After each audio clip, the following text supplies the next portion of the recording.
Hey everybody, I'm Graham. I've always had the dream of becoming a professional singer. The wheels on the bus go round and round all through the town.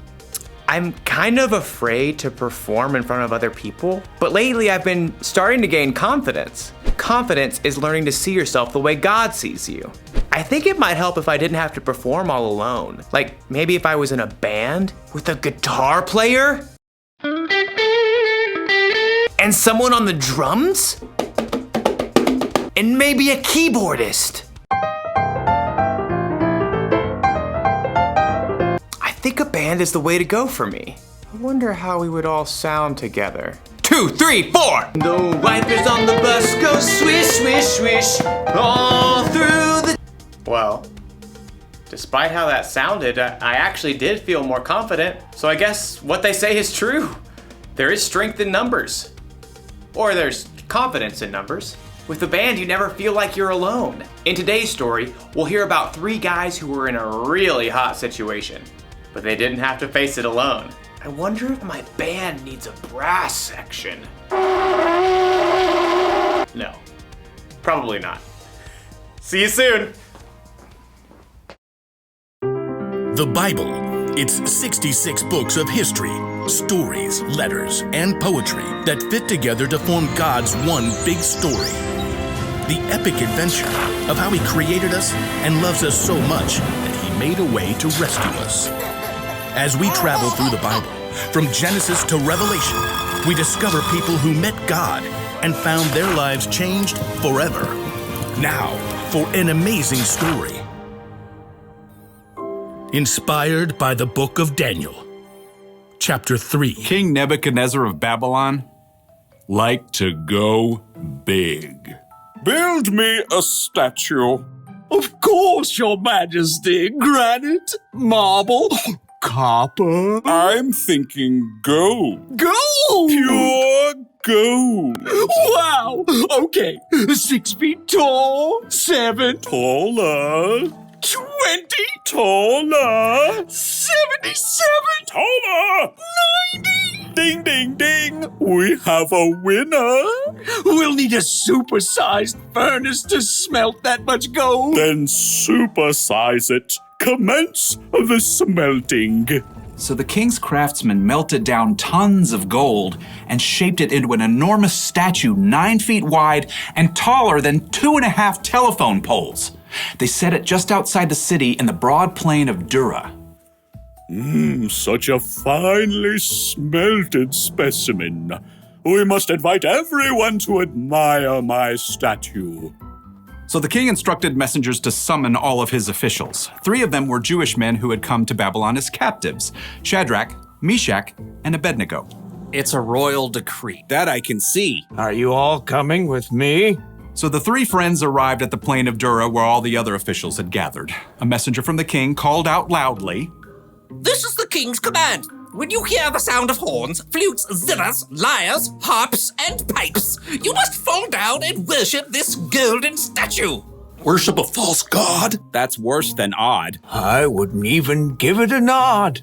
Oh, and FYI, if you don't do it, you'll be thrown into a blazing furnace. Immediately, music began to play. Every single official threw themselves down on the ground except for Shadrach, Meshach, and Abednego. And let me tell you, their refusal to bow did not go unnoticed.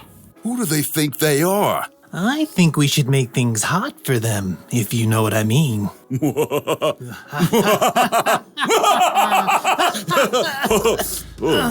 Several officials dusted themselves off and went straight to the king. King Nebuchadnezzar, may you live forever. Thanks. Will do. You told everyone to bow down. As soon as they hear the sounds of the horns, flutes, zithers, lyres, harps, and pipes. But these Jews you appointed don't serve your gods. They refuse to worship your gold statue. Even when they hear the sounds of horns, flutes, zithers, lyres, harps, and pipes? Even when they hear the sounds of horns, flutes, zithers, lyres, harps, and pipes. Oh, now I am very angry, in a very big way. The king sent for the 3 friends. Is what I hear about you true? Don't you serve my gods and worship the gold statue I set up? We will not bow. Even when you hear the sounds of horns, flutes, zithers, lyres, harps, and pipes. We refuse to kowtow. Even though you'll be thrown into a blazing furnace? This ends now. Even if we're thrown into a blazing furnace. The one true God will save us. But even if he didn't, we still wouldn't serve your gods or bow down to some golden statue. That didn't rhyme. Nebuchadnezzar's face burned red as a ripe tomato. Make the fire 7 times hotter. Tie them up. Throw them in. The king's strongest soldiers grabbed Shadrach, Meshach, and Abednego. They knotted heavy ropes around the 3 friends and then shoved them into the roaring flames. The king peered into the blue, hot heart of the flames and then leapt back in surprise. Didn't we throw 3 men into the fire?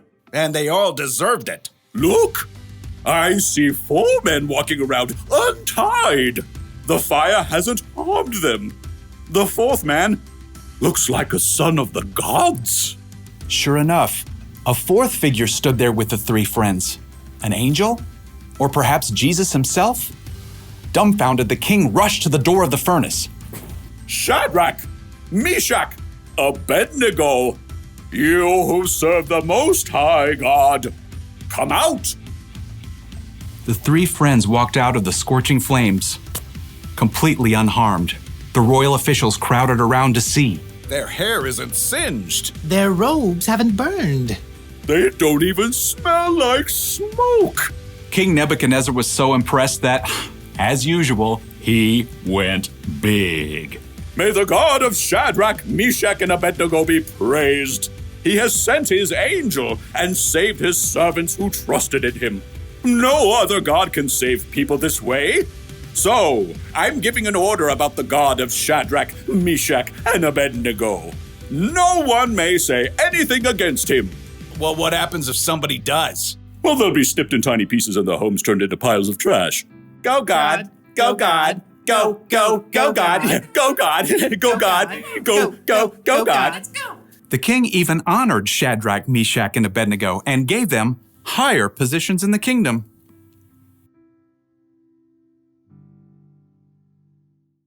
Shadrach, Meshach, and Abednego had a ton of confidence, didn't they?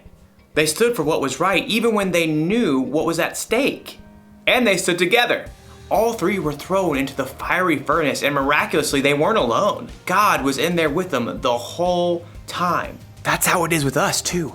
God is always with us. In fact, after Jesus died and came back to life, one of the last things he said to his disciples was this: "You can be sure that I am always with you to the very end." So that means when you have to do something scary, God is with you. When you feel like you're too tired to move, God is with you. When you need strength, God is with you. And when you're with a band of friends who know you and care about you, God is also there with you.